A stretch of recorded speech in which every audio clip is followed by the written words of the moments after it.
Hey everyone, this is John Hall. Wanted to come on and share this very important message with you today.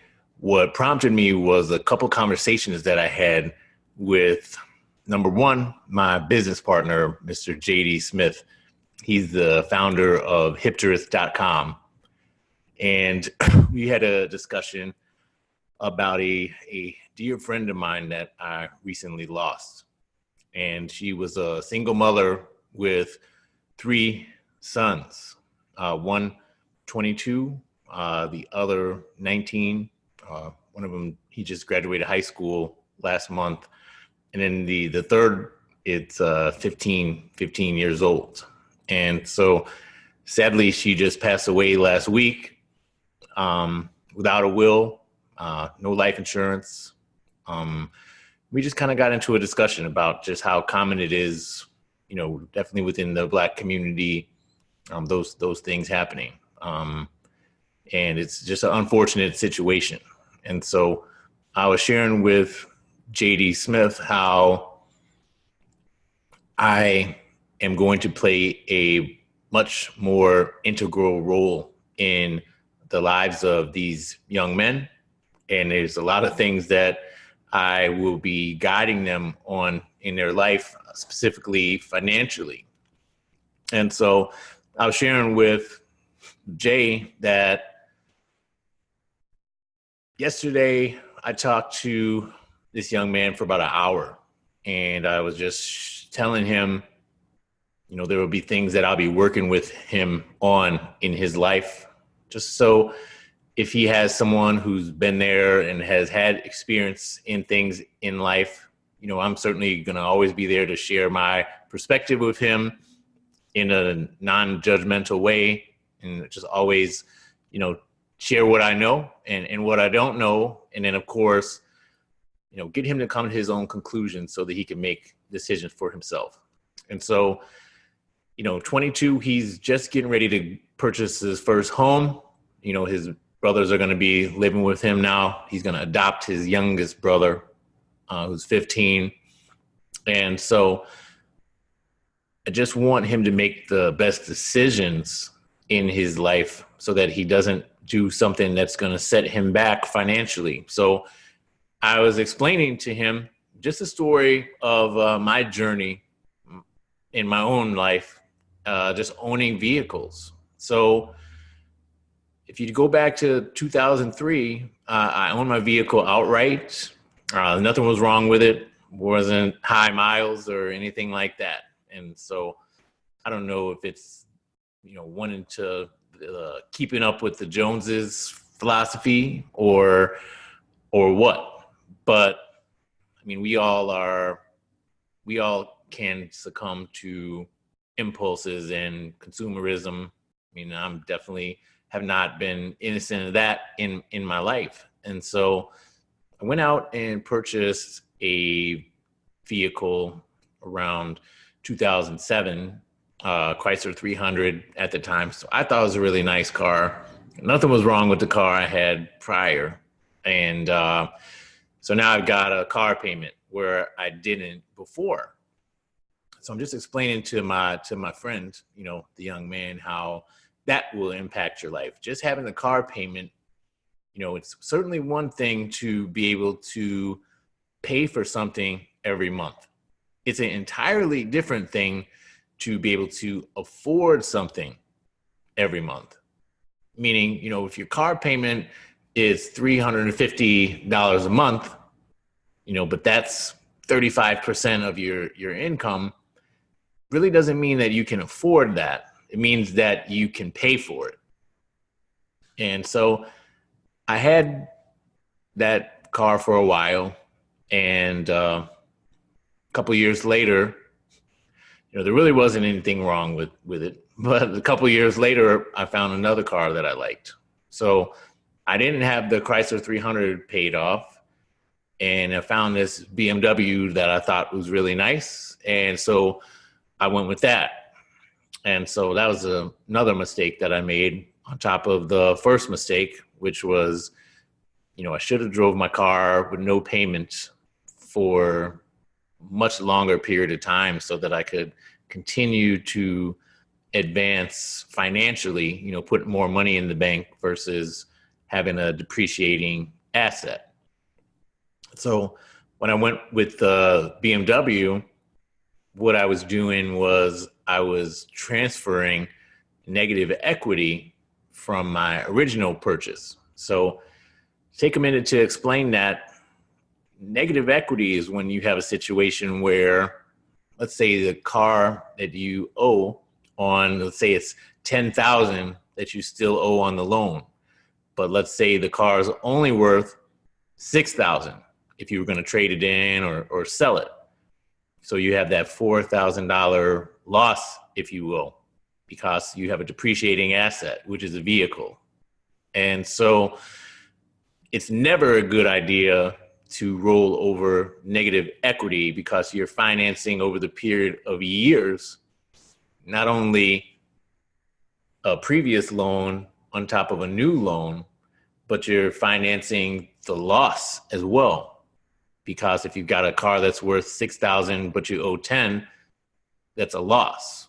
And so negative equity situation is something that you want to avoid at all costs. And I don't hear any of the financial experts that are out here that are really diving deep into these personal finance situations and talking about these type of things. If they are, let me know. I want to know who they are.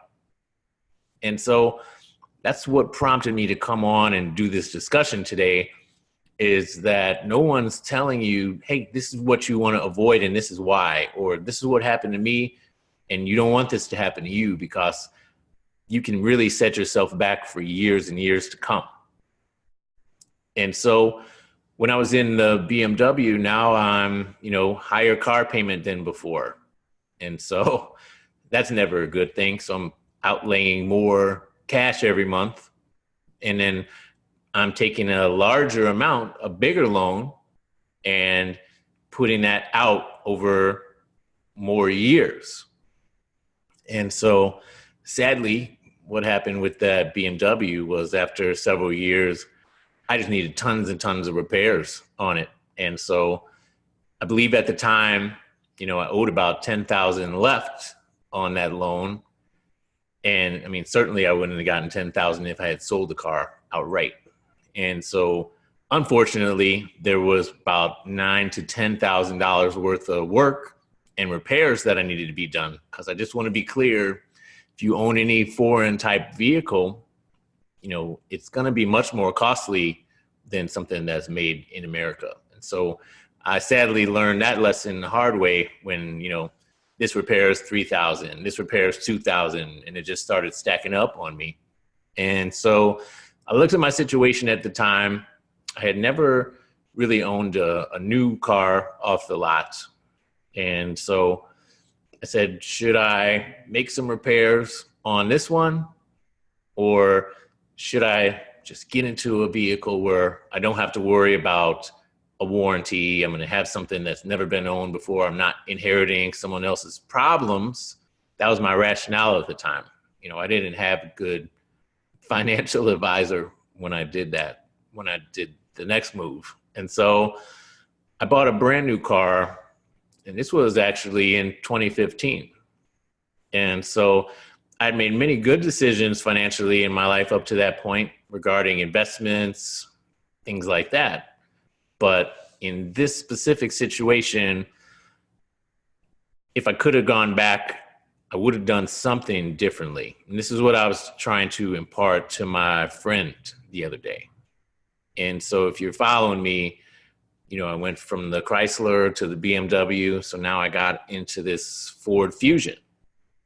And same thing, I was in another negative equity situation. So not just the cost of my vehicle that I'm purchasing, but now I'm taking the old loan from, the car that's basically totaled, if you will, when you factor the repairs versus what I owed.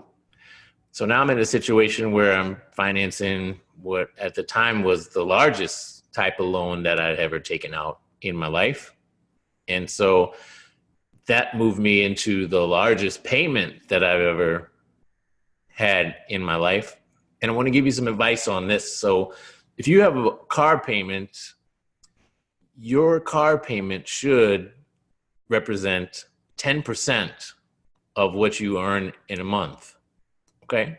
So a $500 car payment would assume that you earn $5,000 a month.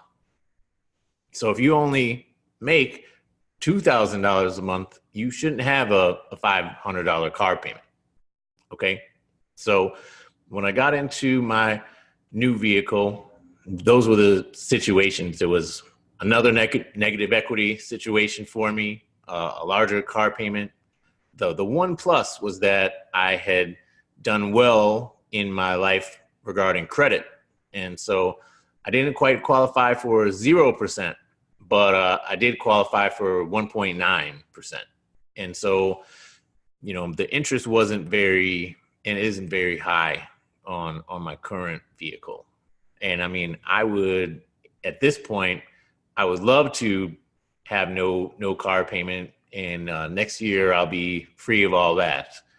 But I just want to come on and tell you, I mean, if you look at that string of years, we're talking about a span of the past 16 years, right? And roughly 12 of those last 16 years, I've got a car payment going out every month. And so if I can get anyone to listen that's, 16, 15, 17, 18, 22, 25, and help you understand that, number one, car payment is not something that you want to have, okay? And if you do, you want it to be as low as possible, okay? And so what I've learned in this situation now is, why am I going to pay for something that's going to depreciate the moment that I drive it off the lot, okay? And in the future, I'll never have another car payment again once I write this last check to Ford next year, because I'm going to continue to make a car payment, but to myself. So now when there's a $1,000 repair that needs to be done, that money's just in the bank making money for me, right? So I'm going to be investing those dollars. Number two, I would purchase a pre-owned vehicle only in the future, or maybe even a lease, right? Because cars are not assets, and 95% of the time you're not even utilizing it. It's literally just sitting there on the street or in the garage. Vehicles are not investments, although they look nice. They make us feel good sometimes if we drive something that we really enjoy. But I want to help you understand what's more important. What's more important is having cash.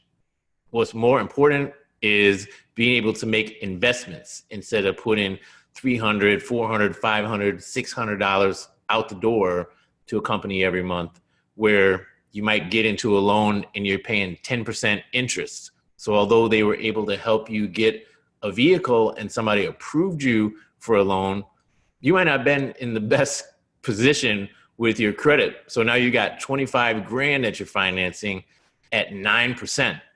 I mean, that's ridiculous. So I'm trying to save you guys from the pitfalls, from the mistakes that I've personally made. I hope that you can use these stories, real stories of what I have experienced, so that you can benefit in your life.